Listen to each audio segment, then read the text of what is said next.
Ready? Sure.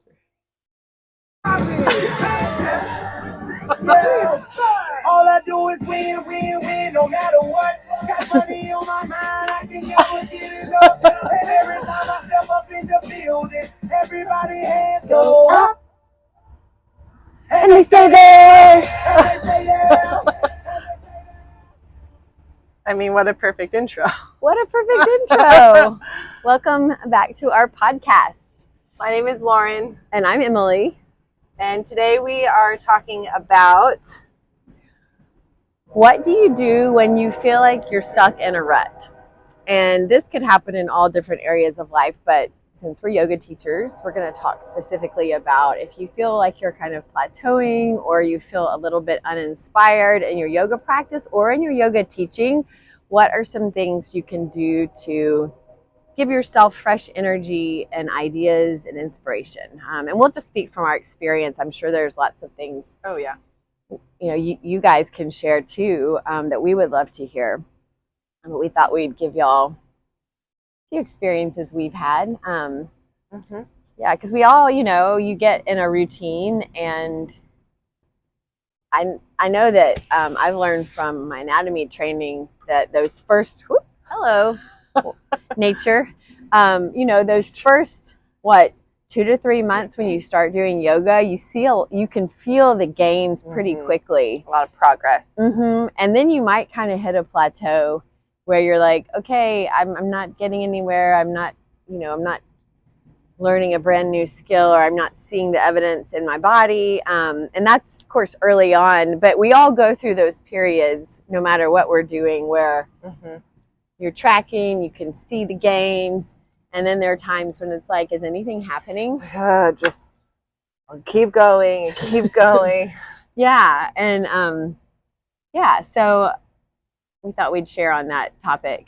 I know one thing for me, both practicing and teaching, has been seeking out different teachers and doing some continuing education with teachers who have something to teach in a way that maybe is a little bit new to me, and that could come from doing an additional teacher training, or from online teaching, or just going to a different teacher's class than who I normally go to. Because when you are around someone who has a different perspective from you, even if it's not your favorite, you still get the opportunity to see things from a different point of view, which I think is extremely valuable. I think even if you don't agree with the transition or don't like what the teacher's teaching, even that knowledge and appreciation, like, okay, I really like the classes that I do usually go to, or I know that I don't like that. And especially as a teacher,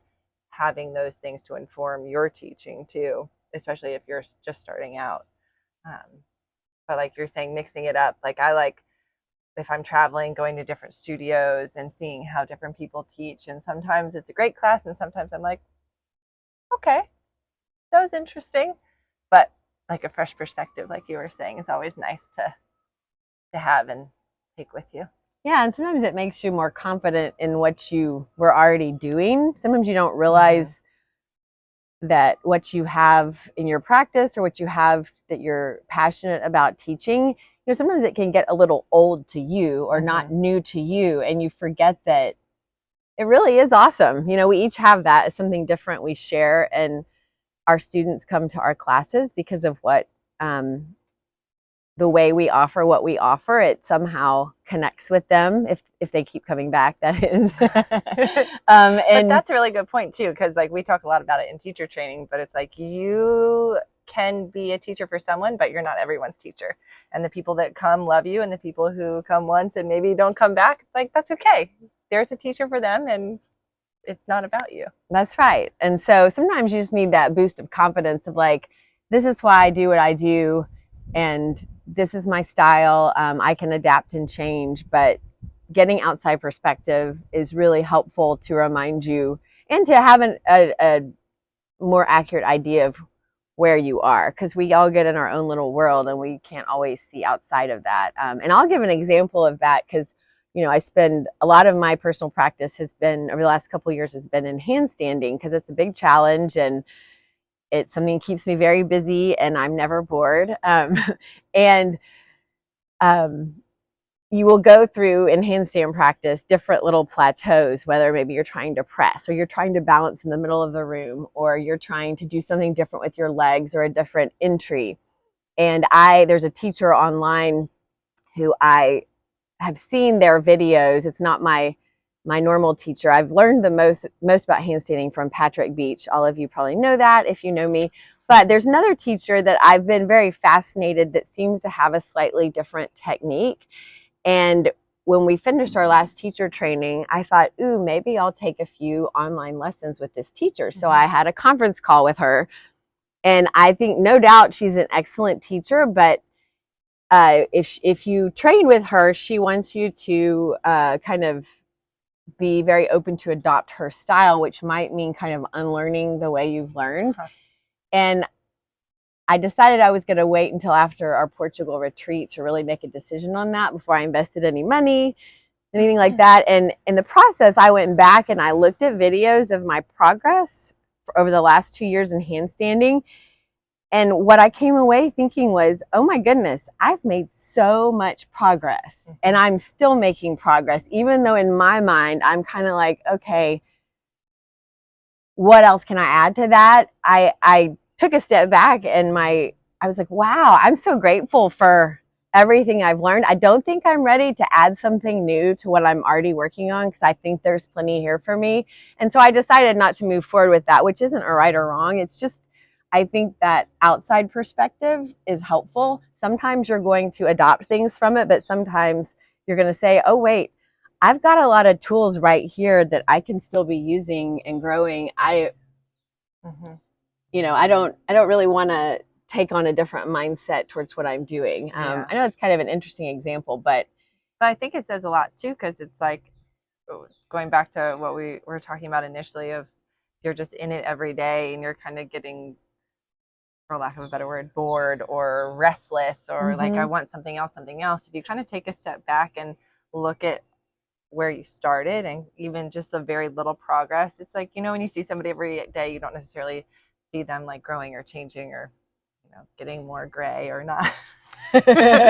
But then if you look at a picture from 10 years ago versus today, you're like, oh wow, there's been a lot of change, maybe the physical appearance, but also I feel like that's the same in your practice, like whether you are starting to catch a bind a little bit more or going deeper into a lunge, or for handstand stuff, certainly you'll be able to say like, I couldn't even get my hips over my shoulders and now I'm working on like holding L-shaped legs or whatever it is. Like there are these little incremental increases that I feel like we take for granted a lot too. I think so too. And I will make a plug for everyone to, at some point, if you can, video your practice, which is tough to do in a group class.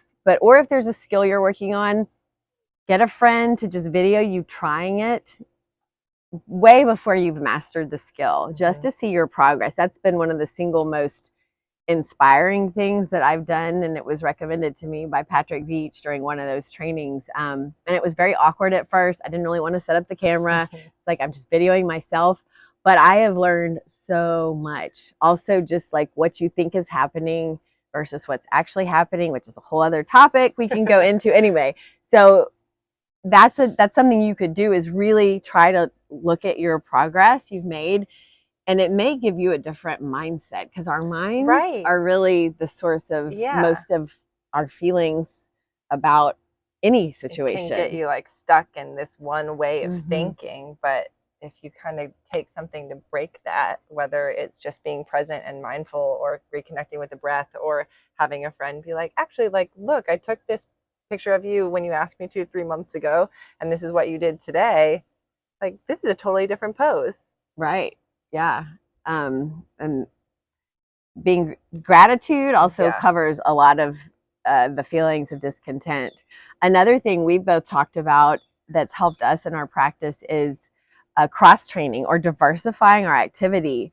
So I know, when you fall in love with yoga, I know for me it was like, well, I just want to do yoga all the time. And if you're doing hot yoga, it is a nice cardio workout too, because it's getting your heart rate up. However, the body, no matter what you do, if you do the same thing over and over, it does get into patterns, and things kind of go to different areas of the body. I don't really have to work here. I'll let that body part or that muscle take over. You can develop patterns. It happens in running. It happens in cycling.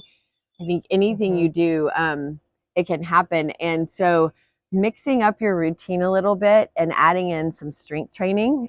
We both take sculpt classes at the studio, which adds weights.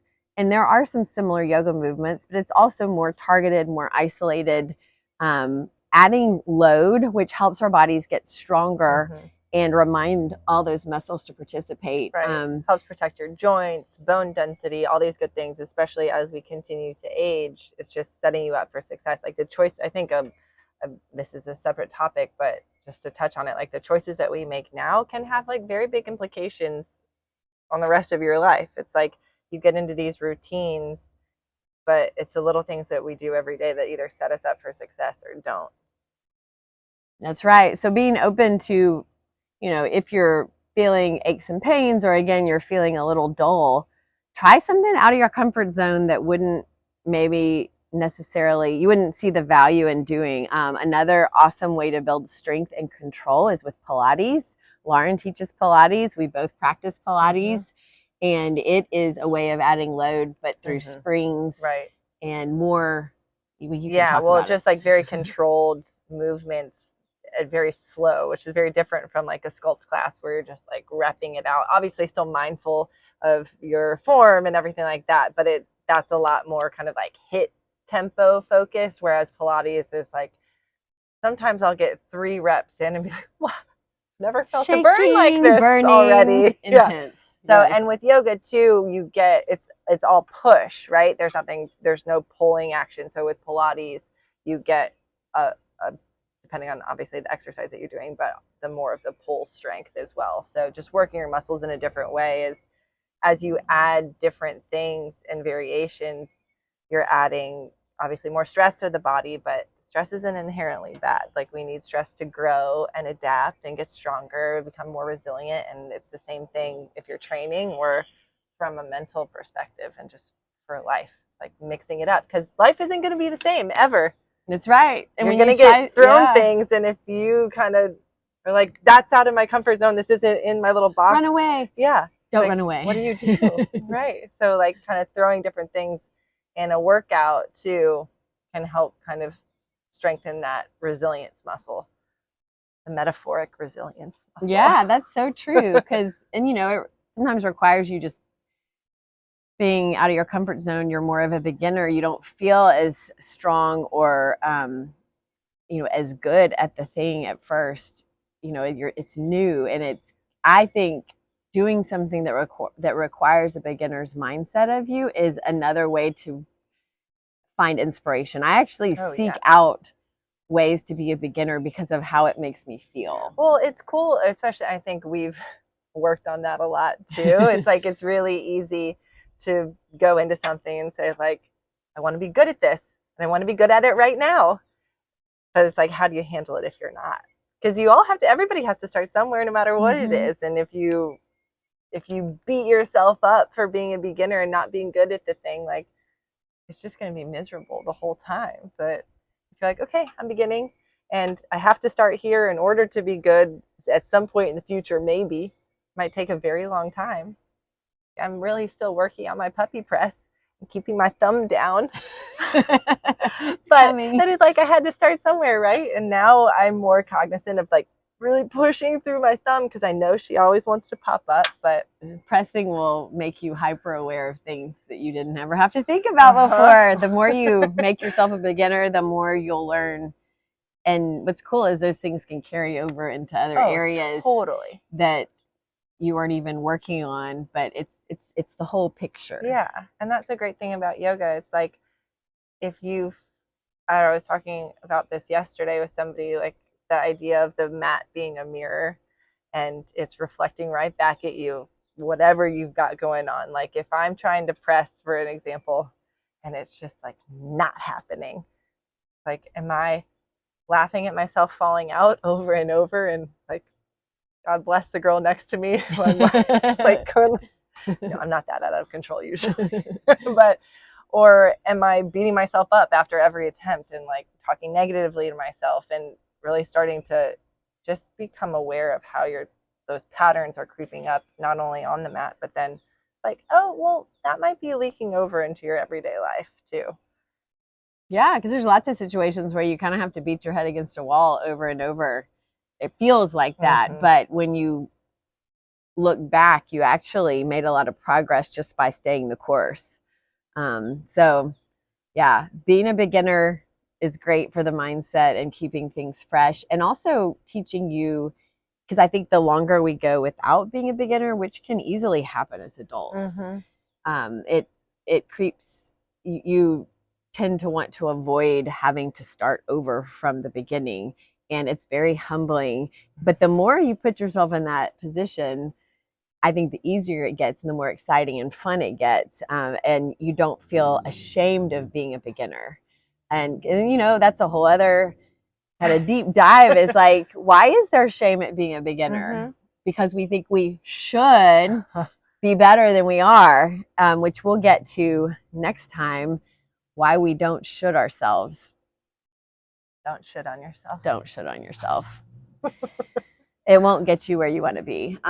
So wrapping this up, is there anything else you want to share about finding inspiration? Well, I think just in terms of, if you're kind of the mindset of, well, okay, I want to try something new, but where do I start? And maybe you're all gung-ho about like, I'm going to go try this thing and this thing and this place. But if you're like, I'm a little nervous to go by myself and try something new, like grab a buddy who also has never done it before. It's so much better when you have community, or just like somebody that can be your lifeline and you can giggle through it together. Like maybe you have no clue what's going on, but it takes a little bit of the kind of the edge off, I guess you could say. And if that's not your jam, like great, go for it. Because then you can kind of find community potentially, depending on where you're going, in the new place too. Yeah, and I thought of one last thing. During COVID, when everything was shut down, we started taking daily walks. Like, we had always walked a lot, but it was like every day because there was nothing else to do that was like an outing when we were all stuck at home.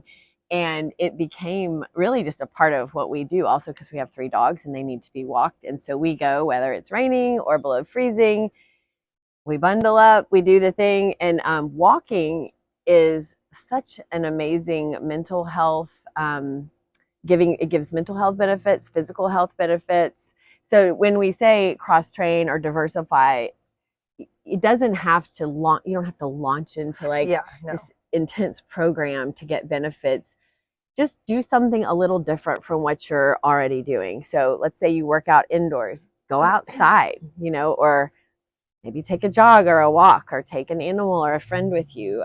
Make it where you'll want to do it, and see if it doesn't kind of open your mind and open your perspective. I just started running again after not running for a while, and taking my dogs with me. And it's not at all about speed now. It's really just to get outside and move in a way that I have loved in the past and just haven't done lately, to kind of challenge myself a little bit, but with no strict expectations. It's also just to be outside, because that was one of the things I love about running. So, you know, if I were looking at my pace, I would think, man, I'm really slow. And guess what? I don't care. I get the endorphins. And as Dr. Sarah at 901 PT reminds us, we have a pharmacy up here in our brain, access to all these hormones and neurochemicals that can make us feel good or not. And we know that like movement helps bring out those good feelings. And so use what you got to access that. Definitely. Mix it up. The more you do the thing, the more your mind will say like, oh, wait, there's benefit in that. I liked that. Let's go do that again. But the more you sit on the couch, the more it's going to be even harder to get up and at them. That's right. And then another topic, this is what happens with this, neuroplasticity. We'll get into that later. Your brain can learn new things, even if at first it feels like that beginner feeling. Guess what? Your brain's making all these little connections and networks and filing things away, and it will probably add years to your life when you do new things and make new pathways, keeping your brain super sharp. Yeah. So you will. It's science. Science. Not a doctor. But we know that there is proof and lots of research. And oh, my phone's too hot for this song. Okay. Well, we'll see you next time. Let us know if you guys have any questions or if there's any topics you want to explore. Send your requests and go try something new. Let us know what it is. Thanks, y'all. Bye. Bye. I guess I had it in the sun.